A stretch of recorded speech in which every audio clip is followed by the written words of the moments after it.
Hi, welcome to this video. Here we are going to solve this question shown on the screen. The diagram shows a badge made of thin sheet metal consisting of two semicircular pieces, centers B and C, each of radius x centimeter. They are attached to each other by a rectangular piece of thin sheet metal ABCD, such that AB and CD are the radii of the semicircular pieces and AD equals BC equals y centimeter. Okay, before we go on, we will take a look at the picture and we notice that there are two unknowns appear here. There is an x, there is a y. So there are two unknowns. All right, let's read the part 1. Given that the area of the badge is 20 centimeter, show that the perimeter p centimeter of the badge is given by p equals 2x plus 40 over x. Okay, now just now we have noted that there are two variables x and y. And part 1 instructed us to prove the perimeter is such of that format. And then, we also wanted to proceed to the third observation. From the two unknowns x and y, but when it comes to the targeted expression of perimeter, y is not there. All right, so I have noted down here for your guide and also for you to approach the similar kind of format of questions in the future. Okay, I quoted this example as here in the notes. Okay, so as mentioned, we noted that it's x and y. Now, the first steps that you want to take action is that you will use the given information to form equation. Noted that I put a capital letter to draw your attention. That is your very first friendly approach. Okay, so the first information that they say, given the area of the badge is 20 cm square. So area is 20 cm square. And therefore, there will be some kind of expression here. And if you look at the information, this expression will have x and it will have y. So both of the variables will appear in the A expression. Okay, but now we shall proceed to the second step. We note the targeted expression only has x, and in other words, there no appearance of y, which means y has been eliminated. Therefore, you proceed to the third. So from the first equation that you have formed, you're going to make y as the subject. For what purpose? In order to eliminate y in your step 4. Therefore, in your perimeter expression, you sub y into it. By the time you sub y into it, you know that y will no longer appear and you will only have x in your perimeter expression. Now, you are in good, comfortable shape. Number 5, and the final step is you're going to rearrange the whole expression towards the targeted format. Okay, now I have proceeded earlier.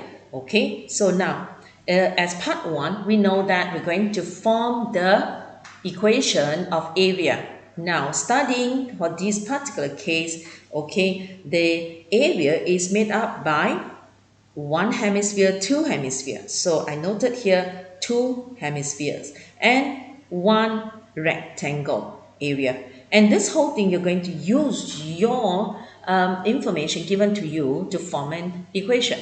So I just simply take the liberty that 2 hemispheres simply equals 1 circle. All right, so 1 circle plus 1 rectangle area equals 20. Then circle of area pi r square, then the r now is x, so just take pi x square, and then the area of rectangle will be length times width, therefore you take x multiply y, so you got xy then we remember y is to be the subject so that we can eliminate the y. So we rearrange, move minus pi x squared both sides, that we get this, and then we divide the x over in order to arrive there. Now y is the subject now, and get ready. Y, we're going to say goodbye to you, but don't be sad, okay? You have contributed a great deal to the solution. Y, thank you very much. Now we proceed to perimeter.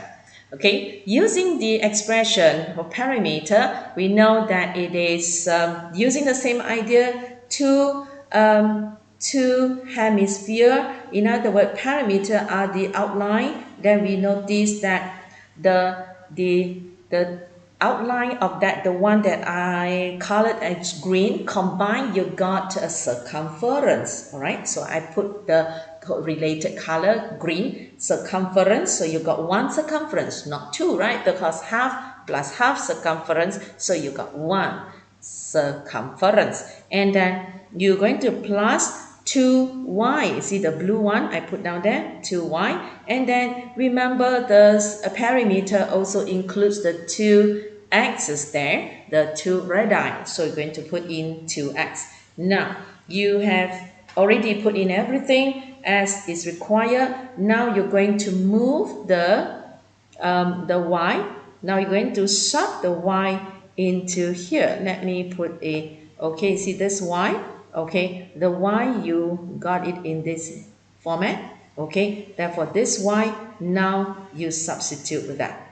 Okay, noted that y no longer exists. Okay, so you have eliminated successfully the y. From now onward, you just proceeded to the step 5, which is to rearrange everything towards the safe arrival at the targeted expression given by the questions. Okay, just play with some algebraic or fraction manipulation. Okay, so what I do is I noted that is 2 here, so I just conveniently factorize the 2 so that I don't have to bother with the 2. Okay, so I just bracket it out outside, and then I play only with the pi x plus x and this whole thing. Okay, now in order to simplify further, I'll just make this into same denominator. Therefore I times the x here to get pi x squared, and I times x here to get x squared. This whole thing I just copy paste here. The whole denominator now are commonly as x. Then we notice this pi x squared can conveniently be removed. That leaves to you only x squared plus 20. There you go. We just move it down. Okay, I'm a bit running out of space, so I'm just squeezy a bit. Okay, so I just split out the denominator now, x squared over x, and then split out this denominator, 20 over x, and conveniently the x has been removed, so you got x. Then here you got 20 over x. Let me shrink this a bit because I think here a little bit alright, so it might, okay, so I hope this is clearer. So now the 2 we can move it back. Okay, so you got 2x plus 40 over x, and you have safely arrived at the targeted perimeter expression. Congratulations, you have done the part 1 and 4 marks fully inside your pocket safely. Okay, let's not going to rest yet. We still have 5 marks to go. Let's buckle our seatbelt, continue the journey. Okay, given that x can vary, find the minimum value of p. So that was the first instruction. Okay, pay attention of not missing out the instruction. Yeah, there's one assignment there, and then there is another assignment. So pay attention that there are 2 assignments. Okay, so as we read the questions, let us not be too rushing that we only submit 1 solution. So there are 2. Okay, so now let's take a look at when they say x can vary, meaning the x horn, the radius, they can be like 2 cm, 5 cm, or even 0.5 cm. So in other words, they can vary. Okay, that means it's like a stretchy ribbon so it can stretch. All right, so now the first assignment, they say find the minimum values of p. Well, when it involves minimum value, in other words, it involves stationary point. Okay, so let's put in a little box for your attention. When you, I don't want this. Okay, so there must be a minimum value wherever they say minimum value. Okay, this involves stationary point. Okay, or turning point. Turning point.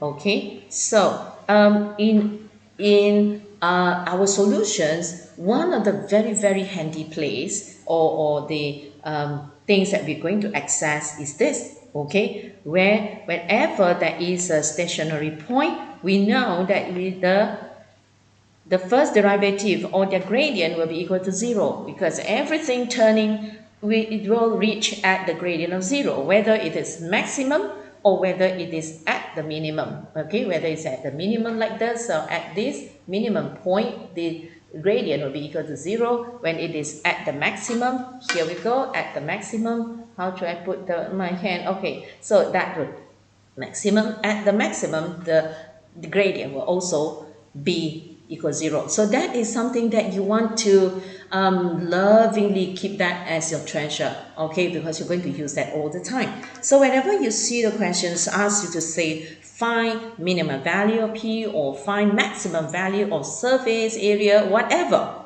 as long as they mention minimum maximum, you want to think of first derivative. Okay, so and then after you got the first derivative, you're going to use the dy dx or dp dx over 0. Now, okay, now we're going to start our engine and let's get moving. Okay, so I'm just going to take the parameter expression that we have just shown just now. Okay, we rearrange them to make the index more clear. All right, it is just a recommendation. If you can visual that very sharply in your mind without writing, of course you can skip that. But for I would to be safely recommend to be play safe, so I just make the index clear, then run the differentiation, run the first derivative that you got 2x, you got this, then you multiply that to get the negative 40 minus 1, you got 20 minus 2, rearrange into that. Okay, the negative index into positive index. Now we arrive here. Okay, this is where we use this. Okay, dy dx equals 0. Okay, so now you just take this expression and solving. For what purpose? I've stated down here, attempt to find the x. We want to find the radius value. When is the radius? How much was the radius that will lead to the p that is at its stationary point when it's starting to turn? Okay, and then in this question they say turn to be a minimum. Okay, turn to be a minimum. Well, okay, that will be proven later in the second part. All right, so now we want to find what is the x when that happened. Okay, so blah, so you just bring this plus this to get this positive 2, and then x squared equals to 40 over 2, so you got 20, so x is the square root of 20, so I just leave that as at 4 decimal places just to avoid rounding up too early. All right, so let me confirm that again. Yes, 4.4721. I just round up to that. Now, you already know the radius when the turning happens, right? So now you want to find the minimum value of p. Okay, so what you do is that you sub x value into the p expression. So now you take out this, the p expression, the one that you shown earlier, and sub the x value. See that? It is sub the x value here, and press calculator, and that gives you that number. Okay, let me double check that again. 4.4721 plus 40 divided by 4.4721. Do I got that? 17.889. And yes, okay, I'm just going to leave it there. So this, according to the question, they say this is minimum. So I just take the liberty of the question mentioned that is minimum. So this is the minimum area.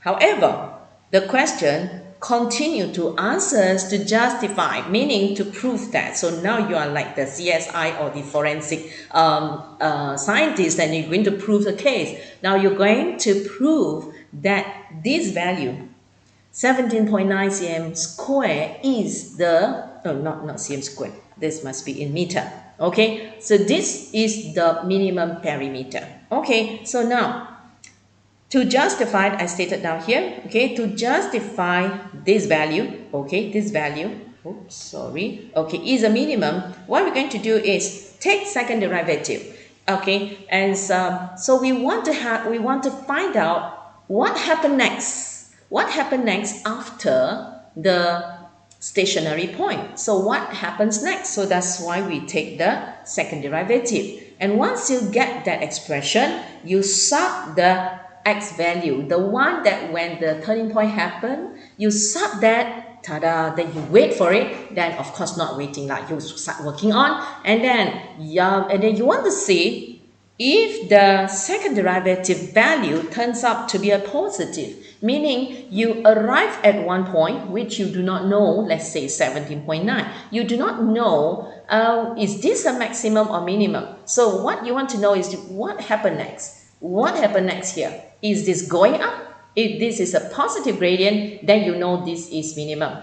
If what happened is going down, if it's going down, that means it is a negative gradient, then you know that is a maximum. All right, so now our focus here is to prove that this value is minimum, meaning it must have the positive gradient. So you want to see whether after you sub that, will that be a positive. If you truly got this as positive, then you have proven that this P 17.9 centimeter is indeed a minimum. Okay, let's put on your lab coat and let's go into the forensic lab and let's get the examination started. Okay, so what I have done here, I take from the previous, I've copy paste the first derivative here. Now we run second derivative. Here, derive 2, you got nothing left. Derive here, you got positive 80 minus 1, you got negative 3. I just simply rearrange them into positive index. Now, buckle your seatbelt, it's almost coming up. So sub this into the expression. Okay, so once you sub that into, obviously this is going to be a positive value. This is positive divide positive. You know for sure already that it is going to be positive. The actual value here is not so important in this case. All right, it is the sign that is important. The sign that is important. All right, so now after you have seen that this is a positive, and then it is a, what happened next is it go up, okay, it go up. So that you have shown that second derivative is positive. So conclusion, here's the verdict announcing P equals to 17.9. This value is indeed a minimum. And with that note, you have successfully pocketed another 5 marks. So 4 plus 5, you have successfully get full marks. All right, so that's all for this video, and let's going to see you in the next video, and let's continue to learn happily. Okay, until then, bye bye.